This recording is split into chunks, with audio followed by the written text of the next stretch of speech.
Alright, boys and girls, I have a problem. If I see an inexpensive gun, I feel the need to purchase it. New guns cost more than this did. We have a BYF K98 from the Connecticut Firearms Auctions, and I like them because their buyer's premium isn't crazy. There's all their info, and they have their own box, which is cool. Their shipping is pretty reasonable for all this. And I'm going to show you guys what I do to make sure these are range ready. I'm not going to show you the headspace gauge portion because YouTube will probably ban me for that. But we're going to show you everything else it takes to get these ready for the range. They keep it short and simple, no boomer bullshit, just straight up how you get this thing ready. Alright, first things first, I made sure there's no bore obstructions. That's very important. We're going to clean the barrel soon, but I'm going to take the bolt apart first. Oh boy. Can the safety move? That's going to be a problem. There we go. And this thing doesn't have a takedown disc, but that's not that big of a deal. So this should, with the push of this plunger, just come apart. And it is all Cosmolined up, as you can tell by my hands. I'm going to clean that up. I'm not going to disassemble it. Yeah, I am. I'm going to disassemble it.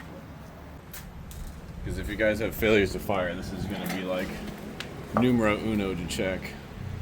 So I'm going to compress this and hopefully unscrew this bad boy. There we go. So this is an interrupted thread. Look, wood.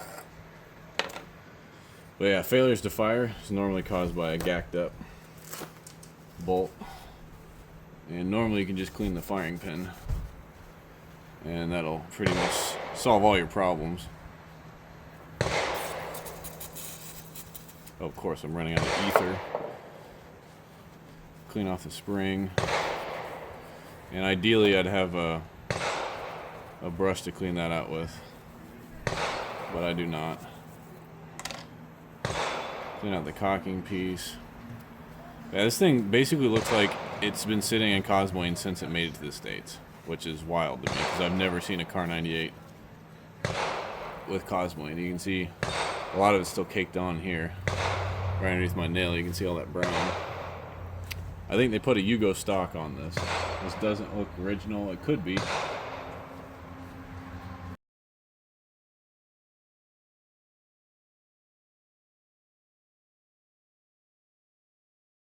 But I'm not sure because I'm not a Kar98 expert. There's a firing pin. I'm going to go ahead and see if I can't get lucky.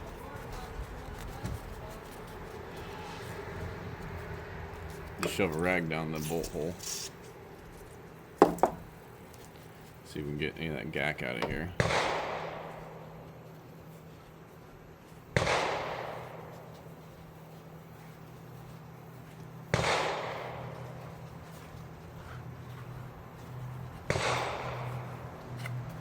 Oh yeah.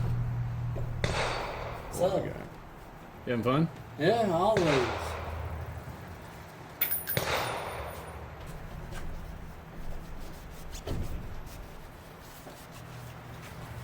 Yeah, this thing reeks of Cosmoline. Gack. That's pretty much it for that. Of course, the elusive John is joining us today. Didn't even plan this range day, it just happened. Said we didn't even plan this range day, it just happened. Throw the spring back on here. Throw our cocking piece back on.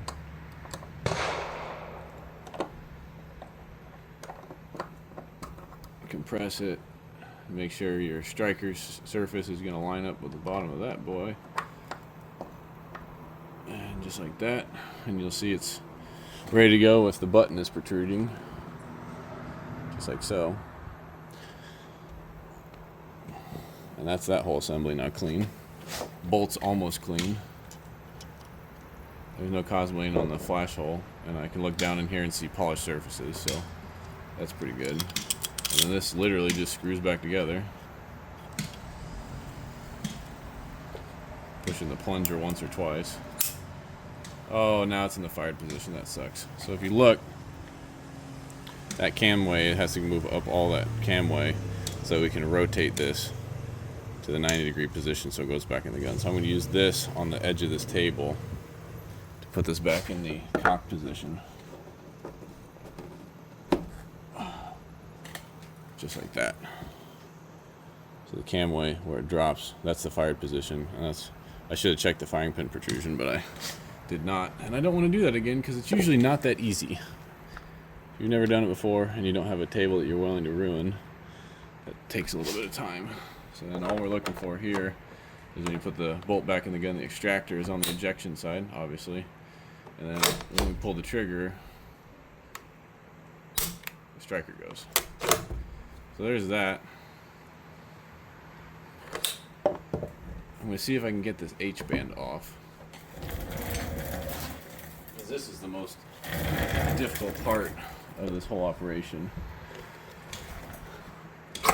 And it's actually not difficult at all. So there's your H-band retainer. So these are all gacked up with Cosmoline. Oh yeah. This thing is fresh off the boat. Look at all that Cosmoline in there. Take the upper handguard off. You can see this thing is lacking quite a bit of finish. So it was definitely ridden hard and put away wet. And that's really the hard part of disassembly. We're kind of just smooth sailing now. Yes, Papa!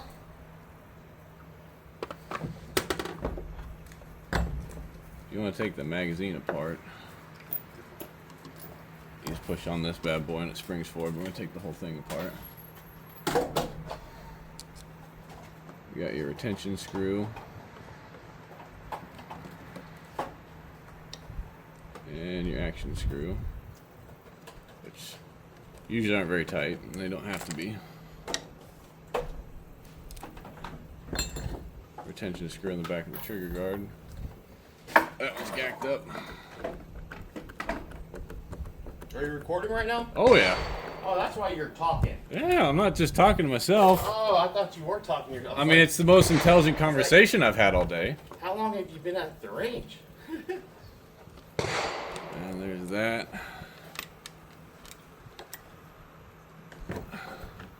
And the action just drops right out of the gun. While we're here, we'll see if there's any cool stamps. You can see this thing's been through some things. That's got a Waffenamt on it. 35 maybe? 135? Very German rear sight. No one else made rear sights like this. Got some rust pitting there. That's not enough to be scared to not shoot it, especially in the fat part of the barrel. Then we taper down. If there's anything in here, look at all that Cosmoline. If there's anything in here, that's where you need to be worried.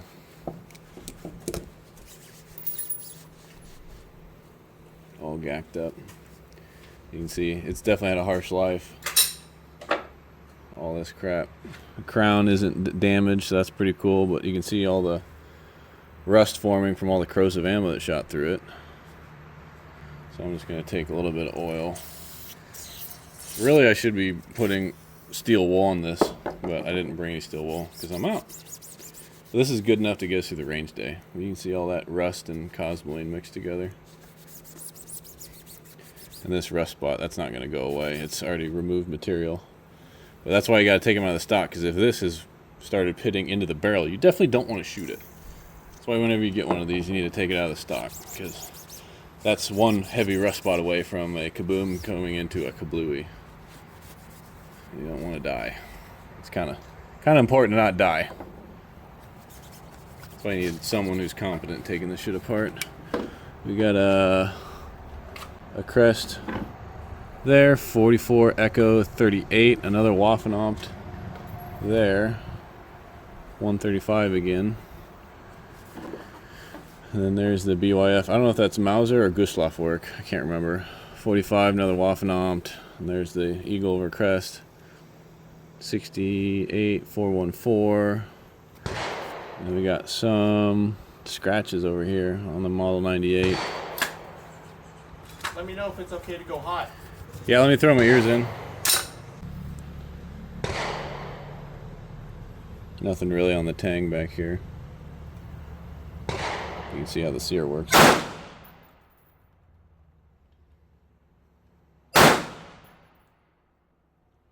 Cosmoline.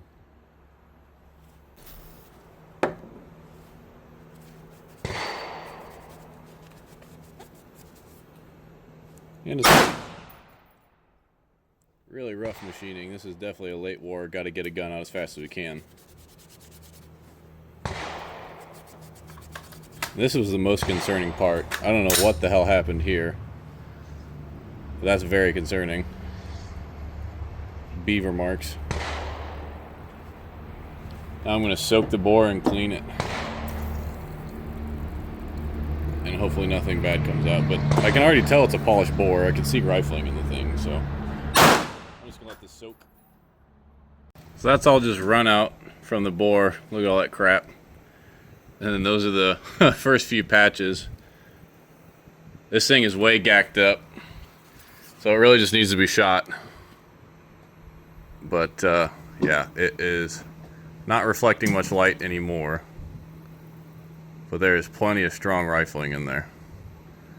So we're just going to shoot it. Yeah, you can't even see. Normally you'd be able to see the reflection of the rifling. Not today.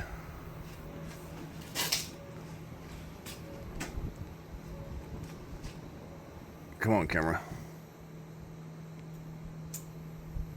Yeah, it's just gacked up. So we're just going to put it back together and shoot it. I am covered in Cosmoline. This really isn't that bad. You can see the Cosmoline sitting in the bottom of the stock. Very slimy, and you can see all the speckling. That's all Cosmoline.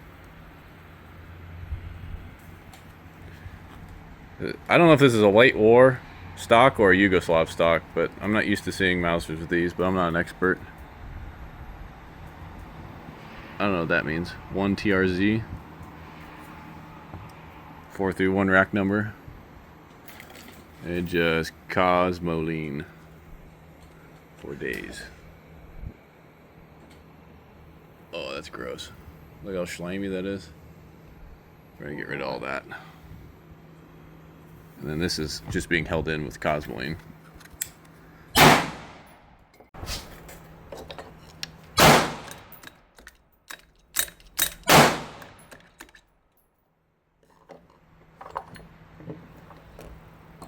Someone tried to get that off a couple times and scratched the piss out of it.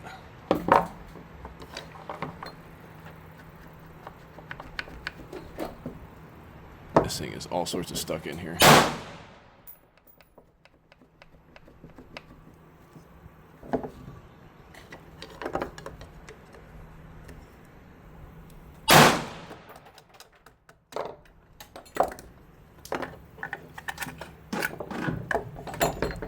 Oh, that's nasty. All gacked up. I'm gonna go ahead and clean that off real quick. This is kind of cool. I've never seen a late war stamped bottom metal. You can see the stamping lines. This is several ounces lighter than the milled. That's pretty cool. You can see the rust, even with Cosmoline. Rust sits, or water sits between the stock and the metal parts and rusts it out. Cosmoline's not perfect. I actually hate it. There are times where it holds water and rusts stuff out. Not a fan. There's all the Cosmoline that was sitting in the stock, and I found 2 more cartouches. It's like a 3R and a 6. You can see all that nasty Cosmoline sitting on the surface, just bubbled up. Got to sit this out in the Texas sun and just let it leach for a couple days. That's about it. We're just gonna throw it back together and put some rounds through it. Alright, now we do this in reverse action somehow.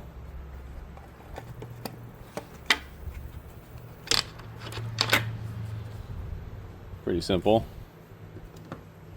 I haven't taken one of these apart in at least a year.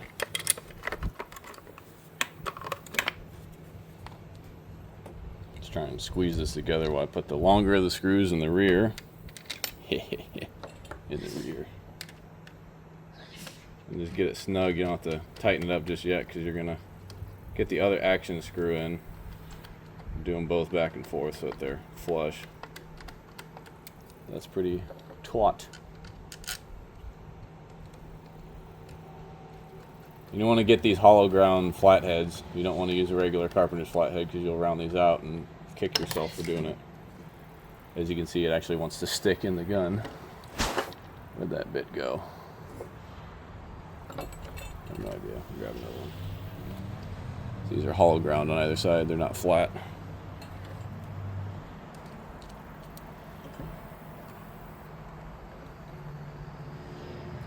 That one almost lines up perfectly. And this back one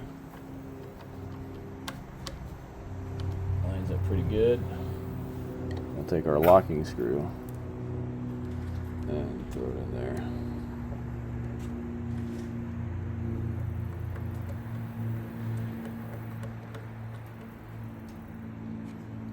Doesn't have to be 19 knuckle tight. They will keep themselves in.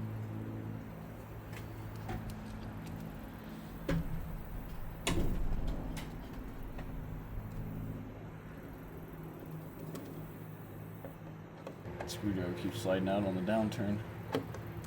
Dang it. Ugh.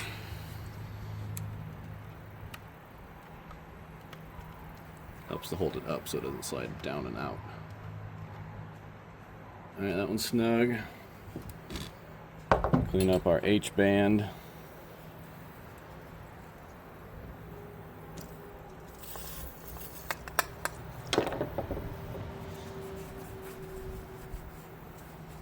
Not rocket science. The important part is the part I didn't show you is the headspace gauge. You don't want to blow up your gun. And it's not the tightest. It's definitely not the tightest chamber ever, that's for sure.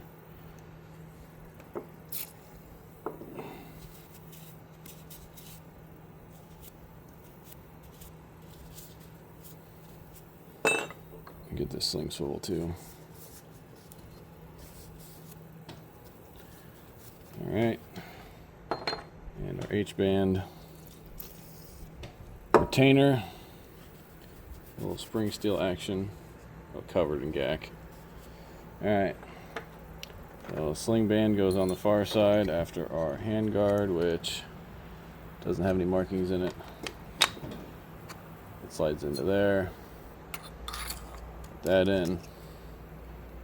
Slide the non-nubbed side underneath. And then the H-band with the hole.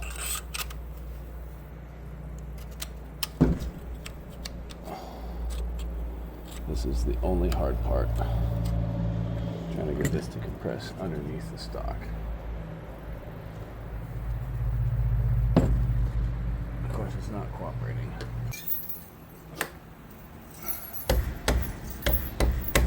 There we go. You did this better on dirt. Plastic.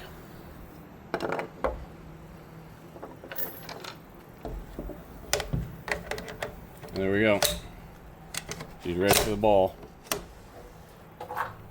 Sweet. Oh, it only took me like 20 minutes. Nothing crazy. It'd be really nice to this gun and put my last 5 rounds of Sierra 8mm through it, because I'm never buying these again because these are like 60 cents just for the projectile.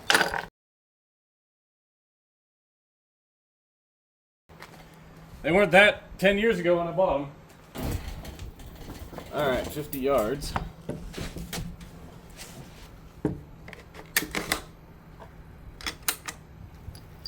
I'll just start with one. Gacked up chamber. Garmin's running, see how we do. 24.75. 44 grains of tack. And you can see there's nothing on that to be concerned of. I cleaned out the chamber. It's still very oily. You should really dry them out first, but I'm not that patient. It's not pitted. It's not damaged in any way. We got several more rounds here. Alright. 4 more rounds, yeah. And this is basically what these guns were loaded for, is a 200 grain bullet going about 2,600 feet a second. 24.38. 23.28. That must have been a bad throw.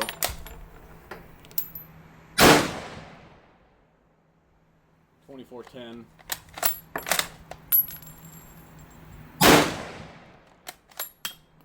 And 2337. So powder probably wasn't throwing very good that day, but that's basically all I can tell you is inspect your brass.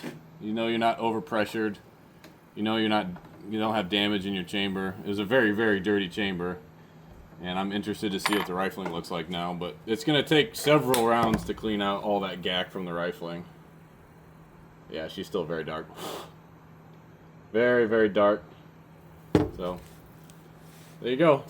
That's basically how to get Cosmoline out of your 100 and some odd year old gun. But this one's only probably 80 years old. But these Mausers, I've got Mausers that are 140 years old. The Gewehr 88s are very old, and I probably wouldn't shoot full loads out of those, but these, it's one of the safest actions in the world. Let her eat. Yeah, 1944. But the U.S. tends to rip off, you know. Well, that's what the 1903 Springfield was. Oh, like a modified version of this? It was literally a direct copy. In World War I, we were paying licensing fees to the people we were fighting because we just stole their design. We were paying fees? Yeah. I didn't know you could do that, or that happened. It's copyright infringement. It's international copyright infringement. So how do this? Or not copyright, patent infringement. So that's the safety. So if you flip that straight up, it's in the safe position. So this is, or it's, is there anything in? Okay, so yeah, in the closed position, if you throw this flag straight up, that's safe. And if you throw all the way over, it actually locks the bolt, so you can't even unlock it. Oh, So it's got two safety positions. okay. So you just load it like this then, right? Yep. You got one charger clip, just like that. You just press down? And you just press straight down.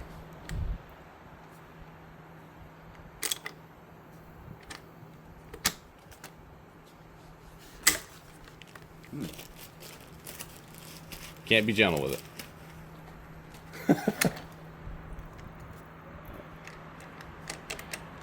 Oh, one of them nose forward. So now you don't even need to take that clip out. So if you leave it in there and send the bolt home, it does it for you. Oh, okay. So you could shoot it at 100 and you could probably hit that steel with it. What's it, okay, it's just hold over then, huh? Yeah, no, you just shoot dead center. It'll probably hit.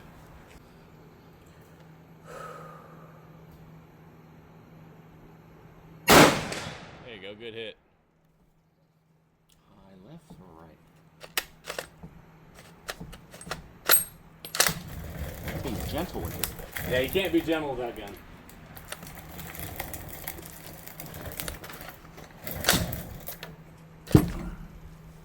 It's very, very gacked up in that chamber.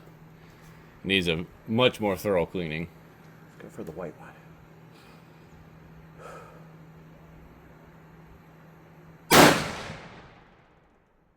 Just low and left, it looked like. Okay.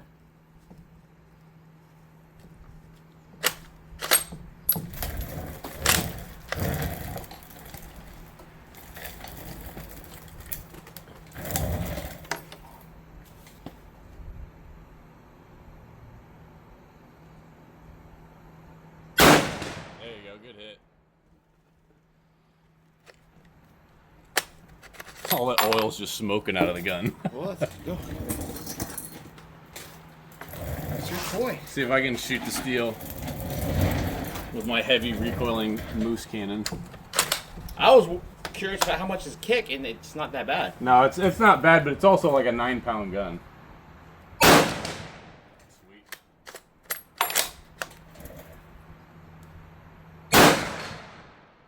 Well, that hit something. Yeah. There's just so much oil from when I cleaned this thing.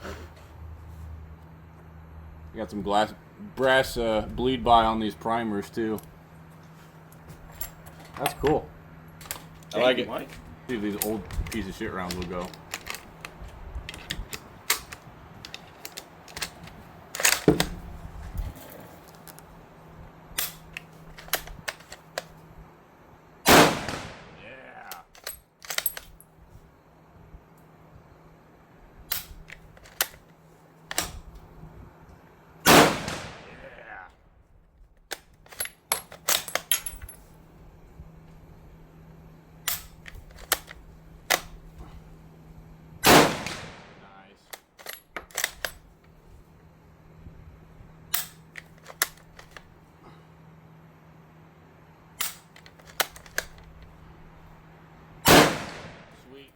She works. I like it.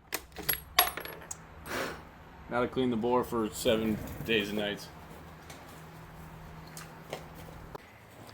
See how this thing grouped.